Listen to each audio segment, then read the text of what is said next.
pares bakuna. Magtanong sa inyong health center o tumawag sa DOH 1555 hotline.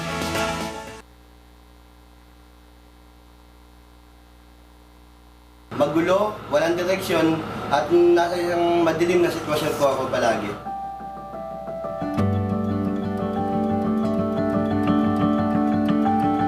Ako po si Winifred Ambas Jr. At dati po akong gumagamit ng pinagbabawal na gamot. Ako po ay lubos na nagpapasalamat sa Department of Health at sa Treatment and Rehabilitation Center Bataan dahil po sa pag-rehabilitate sa akin, ngayon po ay hindi ko na hinahanap ang pinagbabawal na gamot. Malaki po na tulong ng rehabilitation center sa akin dahil po ngayon maayos na maayos po yung buhay ko. Maganda na po at lubos ko na po talaga nakalimutan ng pagdodroga. Maayos na po ako ngayon na maganda na po ang buhay at sa ngayon nagtatrabaho na po ako bilang staff dito sa Treatment and Rehabilitation Center Bataan at tumutulong na rin po ako sa mga kagaya ko dati na nalulong sa masamang bisyo para magbago.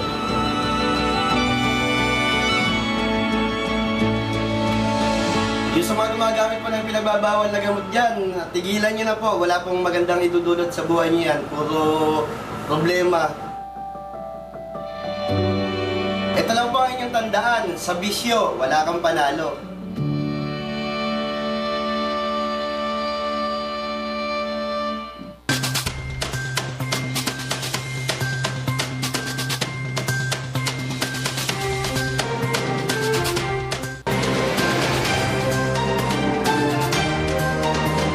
Narito na ang mga nagbabagang balita.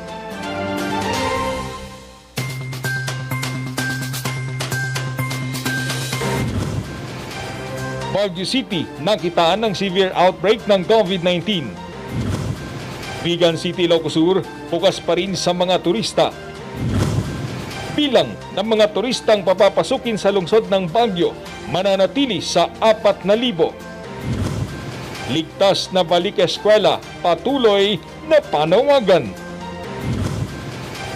Presidential Assistant for North Luzon Attorney Raul Lambino bumuelta na kaugnay sa reklamong rape na isinampal laban sa kanya. Mga street sweeper ng Baguio, pinasalamatan at tinawag na bayani.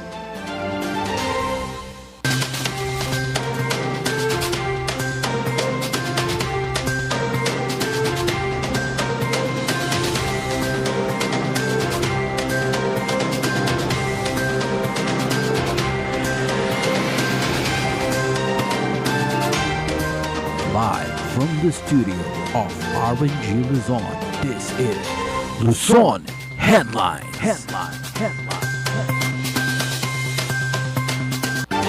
Magandang hapon, North Luzon. Hatid namin ang mga maiinit na balita.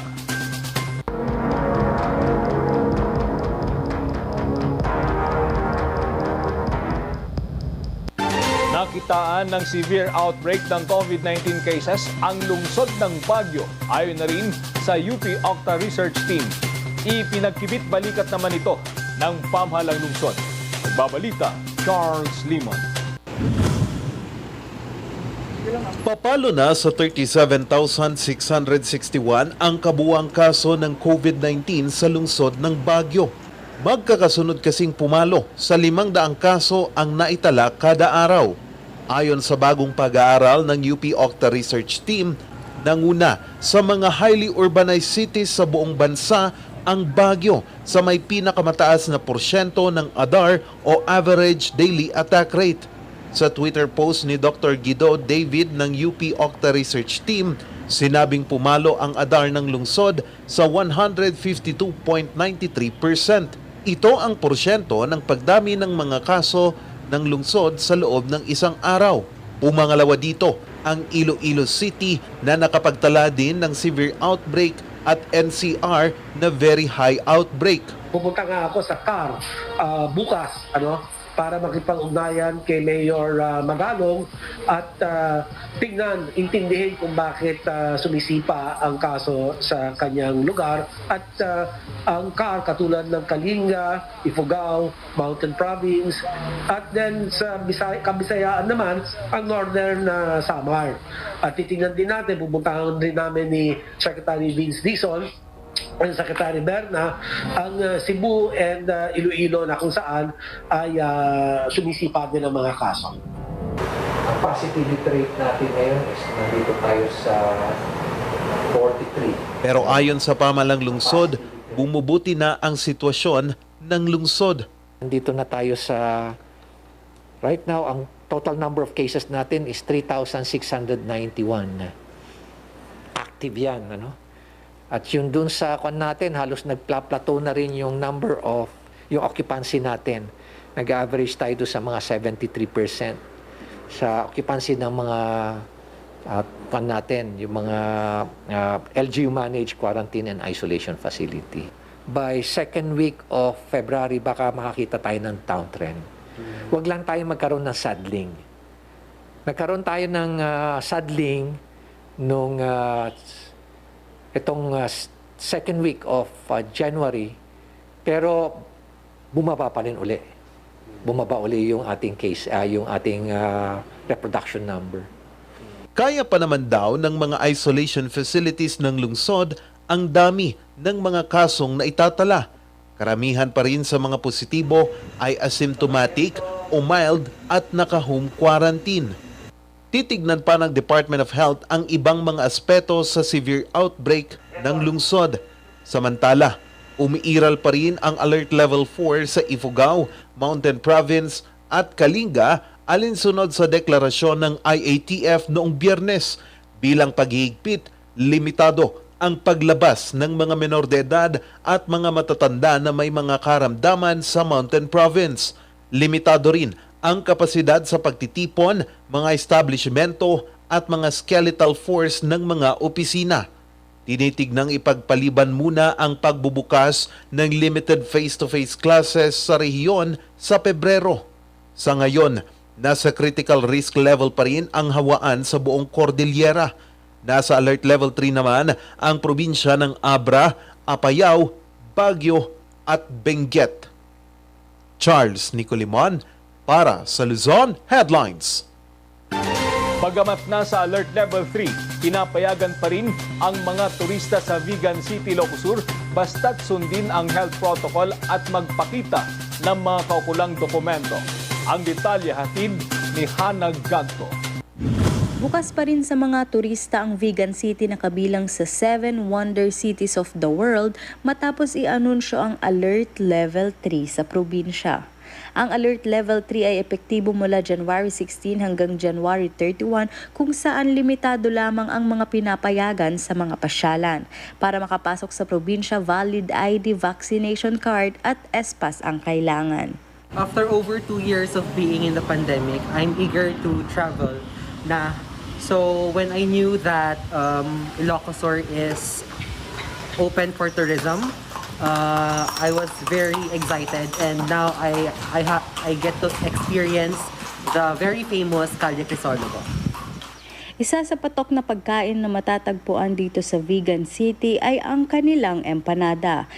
Narito si Aling Marisa na isang may-ari ng empanadahan sa syudad ng Vigan at ating alamin kung paano ang bentahan ngayong mayroon pa ring pandemya. Nariga lang po. Pag dagi sila gumatang, dagi sila sa dito. Yan tayo, awan may tidayo. Gumatang isa. Pag sa banilain namin na ato dagi tayo dayo, gamay. So kaya, yun yung kadagi sila yung kasi lang balik sa puhunan sa Pati ang mga kalesa na kung saan kilala ang Vigan City, hindi rin gaanong malakas ang kita. Mula sa Vigan City, Hannah Gagto, para sa Luzon Headlines. Pananatilihin ng pamahalang lungsod sa 4,000 ang turistang papapasukin sa Baguio City kahit ito ay nasa Alert Level 3. Magbabalita, Charles Limon. Kahit nasa Alert Level 3, aabot pa rin sa 4,000 ang mga turistang papapasukin sa lungsod kada araw. Pero kahit ganito kataas ang bilang ng mga pwedeng pumasok, ramdam muli ng lungsod ang pagtamlay ng turismo. Because even our travelers and tourists themselves decided na they postpone or cancel their bookings or travels here in Baguio. That's the trend that we saw since nag-announce tayo ng additional requirements sa mga tourist na umaakyat. Kasi Kaya mula nang itaas sa Alert Level 3 ang lungsod, bumaba na ang tourist arrival. doon sa last na data natin, since that time, January 6 up to the last weekend, nag-average na lang tayong 400 to 500 arrivals every day. That is a very small percentage compared to December na umaabot tayo ng 5,000 per day. Kaya naman, mananatili na lang muna sa 4,000 ang limit ng mga turistang papasok sa lungsod kada araw. Wala pa akong nagdala. Wala. Nandun pa rin tayo sa 4,000. Hindi ako nagbaba. Wala akong directive na magbaba. But there's a plan, sir, to lower? Wala. Kasi kusa na siya nagbaba eh. Kusa na. So why do we have to limit? Kusa na nagbaba. Plus besides yung 4,000, manageable sa atin yon. Sanay na raw sa ganitong sitwasyon ang mga accommodation establishment. Well, surviving in a sense na may trabaho pa kami. Pero as far as revenues are concerned, zero. Wala. Walang revenue. But ganyan talaga yan. I think that's how we see things right now. Pagka na-reach natin yung peak ng Omicron, then we see a downtrend, I'm sure na babalik ulit yung sigla ng turismo. Kung magpapatuloy daw ang pagbaba ng mga kaso ng COVID-19 cases sa NCR, inaasahang pwedeng ipagpatuloy ang pagdiriwang ng panagbanga sa lungsod. Charles Nicolimon para sa Luzon Headlines. Patuloy naman ang panawagan ng mga student leaders sa ligtas na balik eskwela. Ang detalye, hatid ni Kyra Cruz. Umani ng suporta galing sa mga lider estudyante ang anunsyo ng Commission on Higher Education ukol sa gradual na pagbubukas ng face-to-face classes sa lahat ng kurso sa mga universidad na nasa ilalim ng Alert Level 2. Bagamat nasa gitna pa rin ng pandemya, ang ligtas na balik eskwela na nagsimula pa noong 2020 ay mayroon pa ring sinusulong ng mga lider estudyante hanggang ngayon para sa kalidad na edukasyon na dapat nilang tinatamasa at para sa agarang aksyon ng pamahalaan ukol rito. While we take this order positively, syempre di na naman natitigil dito yung campaign for ligtas na balik eskwela. There's also the challenge to the national government to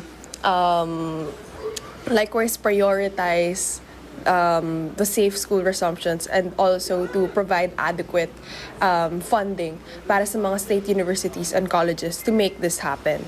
Isa sa mga kampanyang nilunsad ay ang UPB Get the Job Done ng mga mag-aaral ng University of the Philippines Baguio para sa 100% vaccination ng mga mag-aaral na isa sa mga requirement ng CHED para sa gradual na pagbabalik eskwela.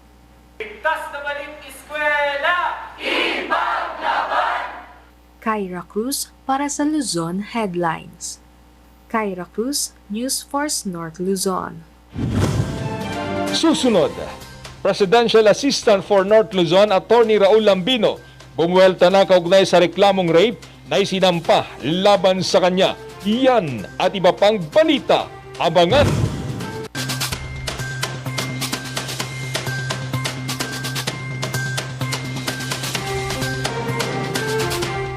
Hear the music of our hearts. Let all music take you there. The star will take you everywhere. Bringing music closer to your heart.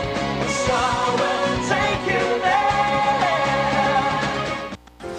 Nagpares bakuna ako para may dagdag protection mula sa COVID-19. Lalo na ngayon, dapat umiwas sa malubhang kaso nito. At dahil kailangan kumayod para sa pamilya, dapat bawas pangambasan man pupunta. Kasama ng mask, hugas at iwas, mas protektado tayo pag may res bakuna. Napatunayang ligtas at mabisa ang res bakuna. Kaya buong pamilya ko, naka 2 doses na. Libre lang ito. Pumunta sa inyong health center o tumawag sa DOH 1555 hotline.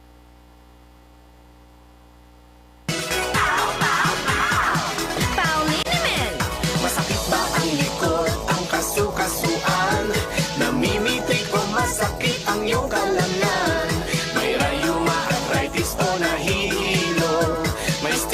bachelor, so masakit ang ulo. Sa Pauliniment, ginhaway, garantisado. Pauliniment, isang pahid ka lang. Dahil walang out sa POW! Stressed ka na ba? Normal lang yan. Minsan, may mga pagkakataon lang talaga na no-overwhelm at nababahala tayo. Pero ngayon, may katuwang ka na. Ipinakikilala ang Lusog Isip, ang unang mobile app para matugunan ng mental health concerns na iniaangkop para sa mga Pilipino. May mga tools sa app na matutulungan kang mapangalagaan ang iyong sarili at kaisipan araw-araw. Sa Lusog Isip, may tulong na nakahanda para sa'yo sa ilang taps lang. I-download na ang Lusog Isip app para sa Healthy Pilipinas. Sa Lusog Isip app, maaabot na ang tulong na kailangan mo.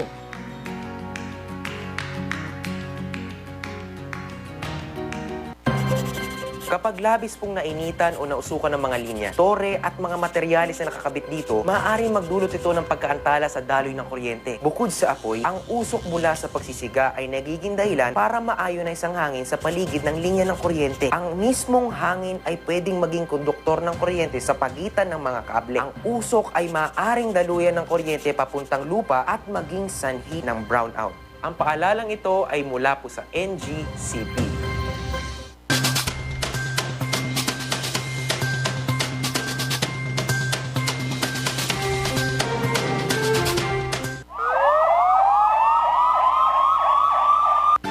Muling nanindigan si Presidential Assistant for North Luzon Attorney Raul Lambino na gawa-gawa lamang ang reklamong 10 counts of rape na ipinila laban sa kanya. Magbabalita, Grant de Guzman.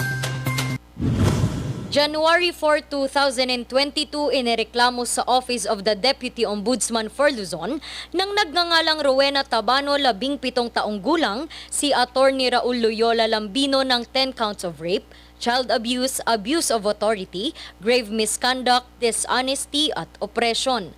Paulit-ulit umano siyang ginahasa ni Attorney Lambino sa magkakahiwalay na insidente sa kanilang bahay sa Mangaldan, Pangasinan at Quezon City.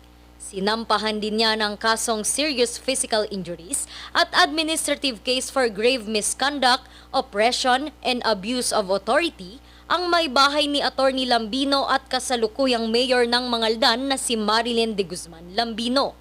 Dahil ito sa umano'y pananakit nito sa kanya. Matapang namang sinagot ni Attorney Lambino ang paratang na ito. Anya, una sa lahat, hindi daw nila kilala at naging kasambahay ang nagrereklamo. Gawa-gawa lang daw ang pangalan ng complainant at maging ang pangalan ng grupong pinapalutang na tumulong sa umano'y nagsasabing na biktima. Yung sinasabi nilang mag-inang nagreklamo, itong Rosela Tabano, nanay daw ito, at saka itong anak daw niya na Rowena Tabano at saka. Hindi po kami nagkaroon ng kasambahay kahit anman na mag-ina na taga South Cotabato or kahit at saan man. Dito sa Quezon City o kaya dyan sa bayan ng Mangaldan. Magmula 2015, 16, 17, 18, 19, 20, 21 hanggang ngayon, wala kaming mga naging kasambahay na ganyan ang mga pangalan. At ito ay maliwanag na kathang-isip, kwento, imbento ng mga paninira ng ating mga kalaban sa politika. Giit pa ng kalihim, wala siya sa Mangaldan at Quezon City sa mga petsang binanggit. Nung sinasabi nilang may naganap na rape, noong January 3, 2019, doon daw sa Quezon City, wala naman ako doon sa Quezon City magmula ng January 2, January 3, January 4, January 5. Andi dyan ako sa Baguio City. Nandyan ako sa Manor Hotel at saka dyan sa Baguio Country Club. Naglaro pa kami ng golf ni dating Mayor Antonio Tabora, si Tony Boy Tabora, noong January 3 dyan sa Baguio Country Club. Para kay Attorney Lambino, gawa-gawa lamang ang reklamo at ito'y pawang paninira lang dahil sa politika. Sa Facebook post naman ni dating Mangaldan Pangasinan Mayor Bona Paraino, Sinagot niya ang mga pahaging sa kanya. Nung narinig daw at pumutok iyan, ay agad-agad akong nagpa-press con para matakpan kung ano yaman yung ginagawa. First of all, someone contacted me from media na gusto nila akong kausapin. Hindi po ako ang nagpatawag sa media para habulin ko ano daw ang kailangan kong pagtakpan. Second, noon ko lang narinig yung pangalang dalawa na pinasalamatan ako.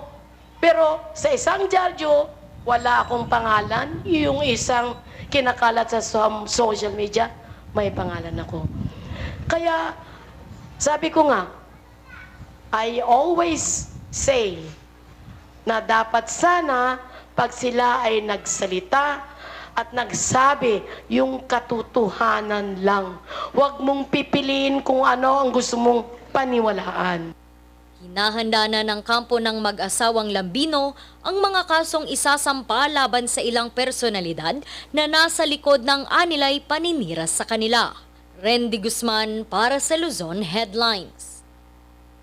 Isang centralized hotline para sa mga reklamo kaugnay sa violence against women and children ang iminumungkahi sa Baguio City. Ang detalye hatid ni Jade Abelador. Iminumungkahi ngayon ni Baguio City Councilor Lilia Fariñas sa Konseho ng Baguio ang pagkakaroon ng centralized hotline para tumanggap ng mga reklamo tungkol sa VAUC. Layo nitong matugunan ang mga problema sa daloy ng proseso sa pagtanggap ng mga reklamo.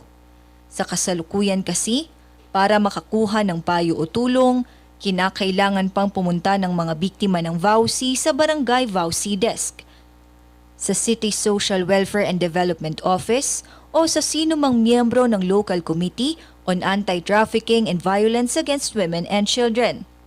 Sakaling maaprubahan ng panukala, ang mga reklamo ng mga biktima o concerned citizens ay dadaan na sa hotline o Facebook page ng Local Committee on Anti-Trafficking and Violence Against Women and Children. Mas mapapadali nito ang pagproseso ng mga dokumento, pag-follow up sa pag-uusad ng mga kaso at pag-aksyon ng mga ahensya.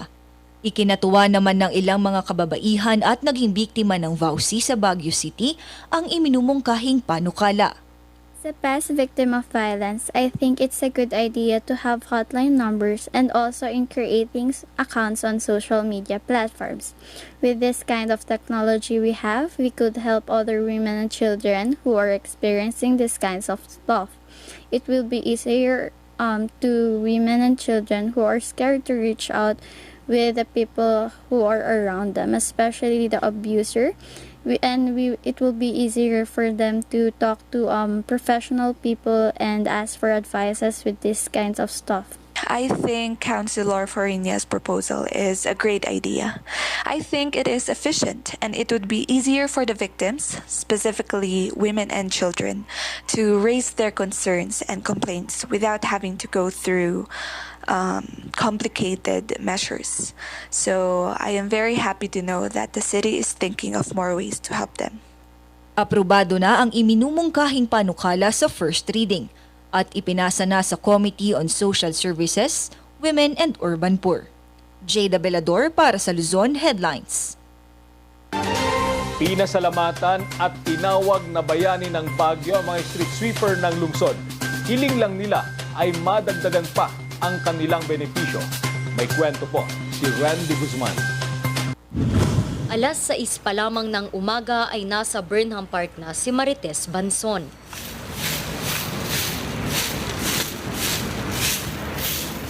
Araw-araw niyang iniikot ang lugar na nakatoka sa kanya para siguraduhin malinis.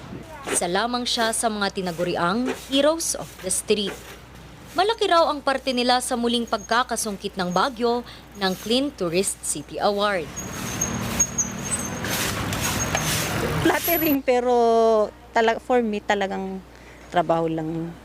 Oo, siyempre, unang sa panahon na yun, very risky yung kanilang buhay. Aside from the COVID, siyempre, alikabok, yung potential na sila na mag-disgrasya, and at the same time, they go out of their way to really maintain and clean the streets every day. Kaya yan. 65 ang street sweepers ng Baguio. Nasa 14,000 piso ang kanilang buwanang sweldo. Ang panganib ng kanilang trabaho, lalong-lalo na ngayong may pandemya, ay maihahalin tulad na rin daw sa panganib na sinusuong ng mga frontliners. Kaya naman meron siyang pakiusap. Lahat naman ng syempre gusto ng hazard pay, di ba? Pero wala rin kaming magawa. Pero yun din sana ang request namin. Lalo na ngayon parang tumitindi na naman yung mga cases. Parang okay sana kung meron kaming hazard pay. Dati na silang may hazard pay na aabot sa 600 piso pero kinansila rin. Meron po kaming request note together with the Human Resource Officer noon. I think 2 years ago sa Department of Health na may sama sila sana ka magnakaltalo kasi then nga they're also doing some health work on kasi paglilinis kagaya ng garbage collection natin. Kaya lang sumagot si Health Department, si Secretary sa Office ni Secretary Super, hindi daw sila kasali. So hindi sila kasali sa magnakaltalo. Umaasa pa rin si Marites at ilan pang kagaya niya na madadagdagan ang tulong at proteksyong pangkalusugan laan para sa kanila.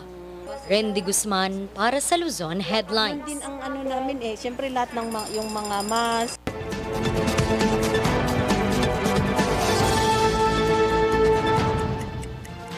Good news sa mga travelers going in and out of Baguio and Benguet. Ang ating Pangulong Duterte signed into law Republic Act number 11604. At ito yung batas na nagbibigay pinapahalagahan ang ating Cannon Road. And this is the act mandating the full rehabilitation and maintenance of Cannon Road. And alam naman natin that this is one of the major access roads to Benguet Province and the city of Baguio. And this is a 33.534 kilometer road. And mula Rosario, La Union hanggang Baguio City. And ang sabi ng ating batas na ito full rehabilitation once and for all. Ang Pangulong Duterte ay nagsabing you build an all-weather road dahil famous nga ang Cannon Road for being a landslide-prone area during the rainy season. Ang full rehabilitation of Cannon Road will be chargeable to the General Appropriations Act. The maintenance of the road will no longer be vested doon sa province of Benguet, but it will now be maintained by the Department of Public Works and Highways. So right now, the DPWH is being ordered by the President to conduct a feasibility study kung ano ang best option para maging all-fair weather road ang Cannon Road.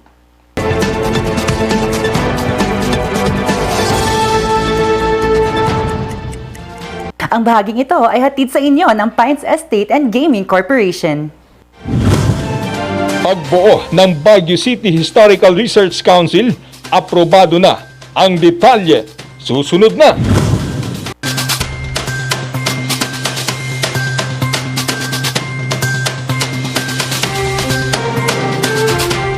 Hello, good morning, TJ Home Builders po. TJ Home Builders po? Yes po, sir. Sir, paano po umorder online ng mga hardware supplies? Yes po, sir. Madali lang naman pong mag-order through our Facebook page po. Punta lang po kayo sa facebook.com/tjhomebuilders at i-message nyo na lang po kami doon at meron lang pong sasagot sa inyo. So, meron po tayong indoor, outdoor, tsaka meron din po tayong for kitchen, for bathroom, at mga lightings po. Sir, ang TJ Home Builders po ay isang tindahan na nag-o-offer po ng mga finishing material easy to install at mas makakatipid po sila ng oras at sa pera po nila. Mas concentrated po kami sa mga modern materials. TG Home Builders, we turn houses into homes.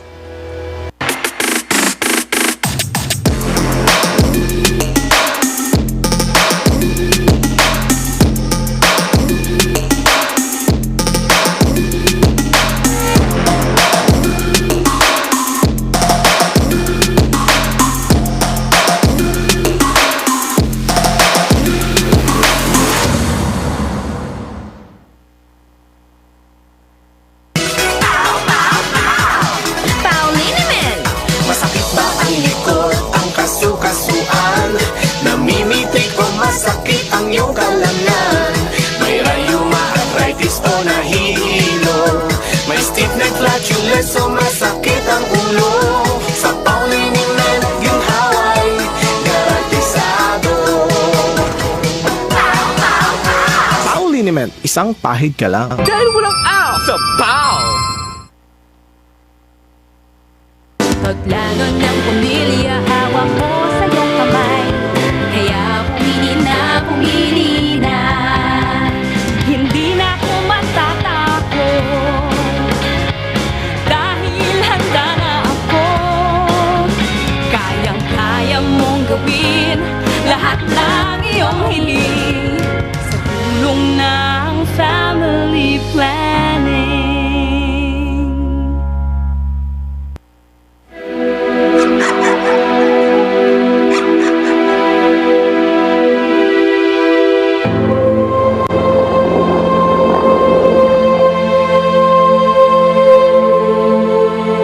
Idol kita, gusto ko maging katulad mo paglaki ko.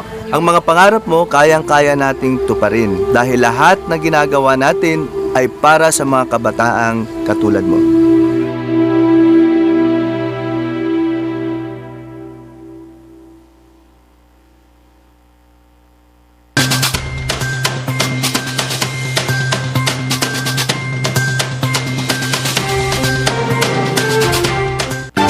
Aprobado na at nakatakda ng simulan ang pagbuo ng Baguio City Historical Research Council. May kwento po si Jade Abelador. Binubuo na ang Baguio City Historical Research Council o BCHR. Ito ay matapos maaprubahan ng ordinansang inakda ni Baguio City Councilor Vladimir Cayabas.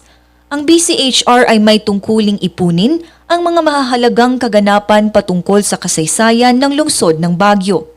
Gagamitin ang mga ito bilang batayan sa mga pag-aaral at mga desisyon para sa lungsod. The Council would like to promote clear understanding and profound appreciation of the history of Baguio City that would further strengthen sense of pride, unity, and solidarity amidst diversity. Yon. So alam naman natin na ang Baguio City is a melting pot of so many cultural people, no, of various cultures, the highlands and the lowlands, and we want a compendium of history of its people, of its beginning.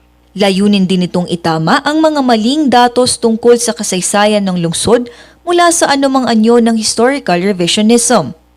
Isang halimbawa na nito ay ang maling representasyon ng mga tao o kultura. May nag-message tungkol sa Ibaloy and then yung picture na nilagay ay yung mga nandun sa Botanical Park na mga naka-costume.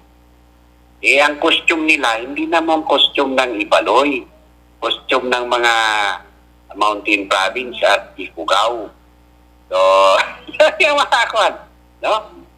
So, itong kagandaan nito, it will correct historical incorrectness, historical injustice, no? Because if you write history, which is not truly an account of what had happened, that is historical injustice. Pangangasiwaan din ng Historical Research Council ang pagsusuri sa mga historical researches at mga artikulong nailathala na. Lahat ng mga nasuri at naitamang historical researches ay pagsasama-samahin. Magtatalaga rin ng isang custodian para sa mga datos sa Baguio City Public Library. Binigyang diin pa ng ordinansa ang kahalagahan ng pagtutulungan ng mga historical research team sa lungsod at ng National Historical Commission of the Philippines. Jada Belador para sa Luzon Headlines. At yan ang mga balitang nakalap ngayong araw. Maraming salamat at muli, magandang gabi po sa ating lahat.